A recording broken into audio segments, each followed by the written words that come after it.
लंबी बहू।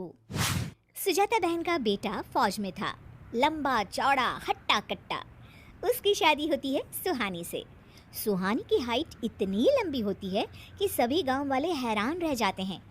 अब वो जहाँ भी जाती, लोग उसकी लंबाई देखकर आश्चर्य करते। एक दिन सुहानी कुएं से पानी भरने जाती है कि गांव की सी औरतें उसे घूर घूर के देखने लगती है। हे भगवान, इतनी लंबी भी कोई औरत होती है क्या?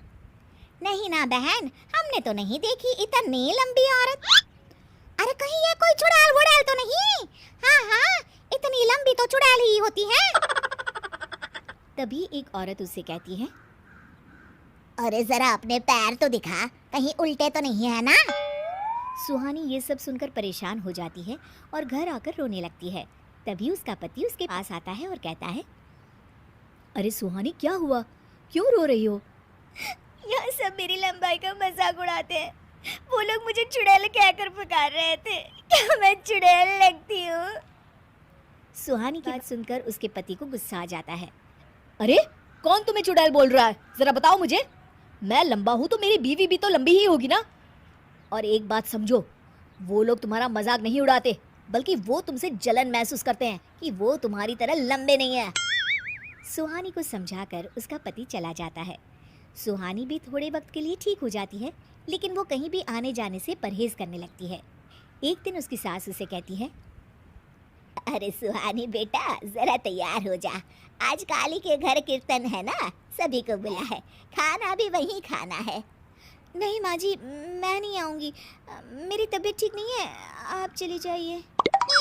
सास सुहानी की बात सुनकर अकेले ही चली जाती है।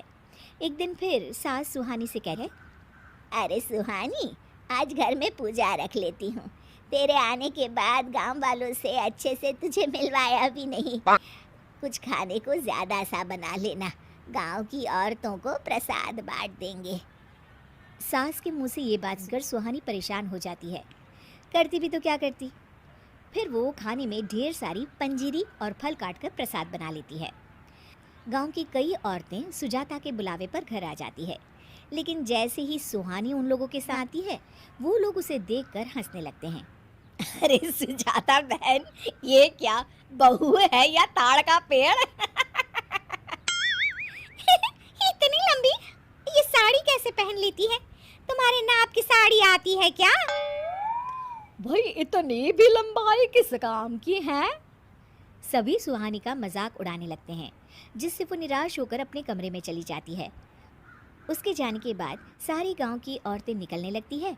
तभी गांव की बूढ़ी मौसी सुजाता को कहती है, देख सुजाता, पूरे गांव में किसी की इतनी लंबी बहू नहीं।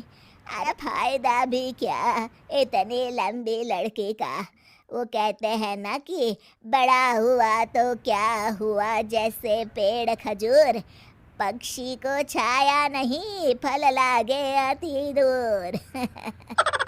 सुजाता सबकी बात सुनती है और उनके जाने के बाद सुहानी को पास बुलाती है। सुहानी बहू, मैं आज समझ गई कि तू कहीं भी जाने से क्यों कतराती थी, लेकिन परेशान न हो बेटा। अब मेरा बेटा लंबा है तो मैं भी चाहती थी कि मेरी बहू लंबी हो। तू घर के काम मन लगा कर कर और ना लोगों की बातों को दिल पर मत ले, ठीक है बेटा? एक दिन गांव में हाहाकार मच जाता है। सुजाता बाहर निकलती है तो देखती है उस बूढ़ी मौसी के पोते को बंदर उठाकर एक खपड़ेल की छत पर रख देता है और भाग जाता है। बेचारा बच्चा एक ऐसी जगह अटका होता है जहां लोगों का हाथ भी नहीं पहुंच पा रहा है। बूढ़ी मौसी बच्चे को नीचे से देखकर रो रही होती है कि तभी वहां सुजाता अपनी लंबी सुहानी के साथ आ जाती है। अरे मौसी, घबराओ मत, मैं अभी बच्चे को नीचे उतार देती हूँ। ये कहकर सुहानी बच्चे को लंबे हाथ कर छत से नीचे उतार देती है। वो मौसी की गोद में बच्चा देती है। अब मौसी बोले भी तो क्या बोले।